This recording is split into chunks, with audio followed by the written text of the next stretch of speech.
লা ইলাহা ইল্লাল্লাহু মুহাম্মাদুর রাসূলুল্লাহ। সারাদিন গণতন্ত্র গণতন্ত্র করেন। আহা, আপনি তো মুসলমান, পাঁচ ওয়াক্ত নামাজ পড়েন। আপনি সারাদিন করবেন ইসলাম ইসলাম, বলবেন আমি বিচার বিভাগ ইসলাম চাই, আমি সংসদে ইসলাম চাই, দেশ আল্লাহর দেয়া বিধান কোরআন দিয়া শাসন করতে চাই, এগুলান বলবেন আপনি। নামাজও পড়েন, রোজাও করেন, কোরআন তেলাওয়াত করেন, তাহাজ্জুদও পড়েন, আবার সারাদিন গণতন্ত্র করেন। এটা তো হয় না। আপনি বলবেন আল্লাহ আপনাকে ভালোবাসি, আপনারে মানি, কিন্তু আপনার হুকুম মানি না, এটা হবে? আপনার আইন মানি না, এটা হবে?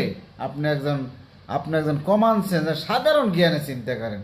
বলেন আল্লাহ সেজদা দিয়ে আল্লাহ আপনারে মানি, কিন্তু আল্লাহ আপনি যে আইন দিয়েছেন এইটা মানি না, এইটা বাস্তবায়নের চেষ্টাও করি না, আপনার বিধান দিয়ে রাষ্ট্র পরিচালনা করে এটা আমি পছন্দ করি না।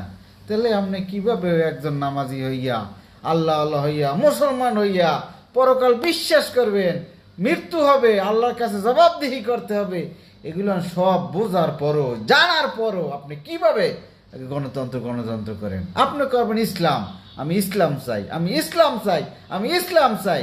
সারাদিন আমরা মুখে থাকবে ইসলাম, যে আমি সব জায়গায় ইসলাম চাই, আমার প্রত্যেকটা সেক্টরে, দোকানে, ব্যবসায়, বাণিজ্যে, সংসদে,